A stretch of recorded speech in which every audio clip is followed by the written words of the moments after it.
So I'm here with my mentor, Miss QT Jazz. How are you doing?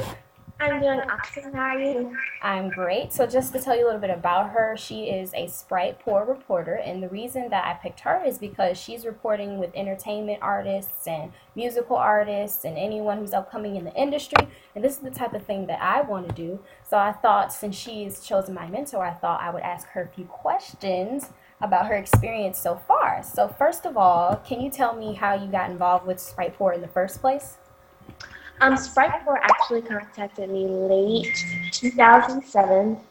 I'm sorry, It's okay. late 2014. I just split that in half. Mhm. Um, through like via social media, Mhm. and so it was a prior relationship that we had from a long time ago. One of those we're at the same event, so let's network type of relationships. But when the opportunity came, my name came up, and everybody likes social media, so that's the first thing they looked Right. at when contacting me. And it just began from there. I had to go through a whole bunch of background checks. They Mhm. knew my mama's sisters, cousins, brothers' names, Yes. stuff I didn't even know about. They just wanted to be sure that I was able to represent such a company, such a brand like Sprite. So I know that must be exciting for you. So, what would you say is the best part of the job? the best part of being a Sprite Poor reporter is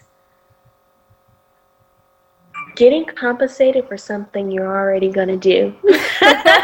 Everybody You're wants to get already paid going for to something they post. love doing.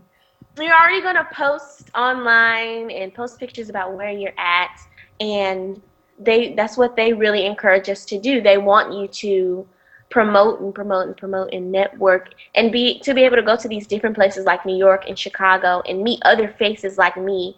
It's inspirational to hear everyone else's story, to go to these places and see, hey, they're just like me too. Mm-hmm. Absolutely. That sounds really fun. So, what kind of equipment do you need to actually shoot the show? Like, what, you need cameras, lights? What kind of things are going on while you're on set? Well, my job as a reporter is to gather all the information about who I'm interviewing beforehand and when I get there to make them feel as comfortable as possible.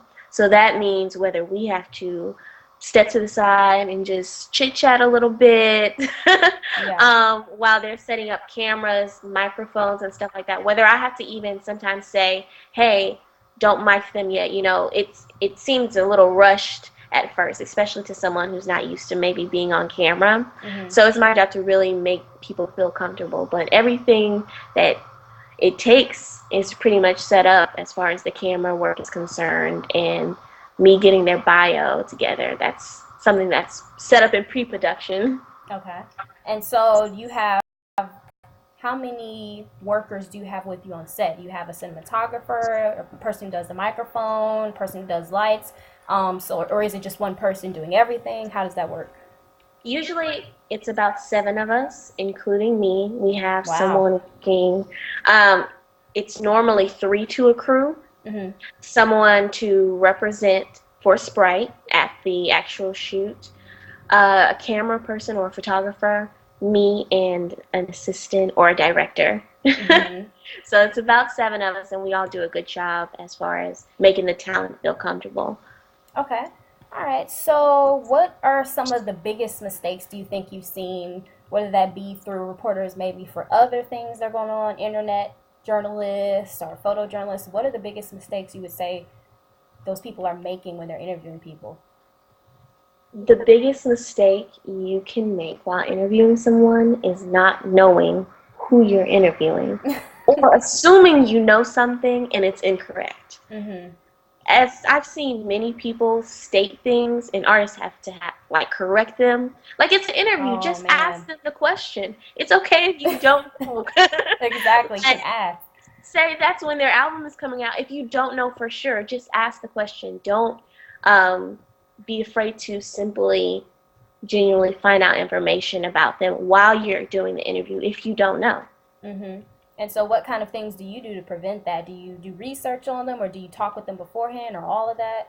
I not only do research before, like on the internet and through social media, I also talk to them and I ask them what they want to promote. A lot of Mm-hmm. people don't want to talk about stuff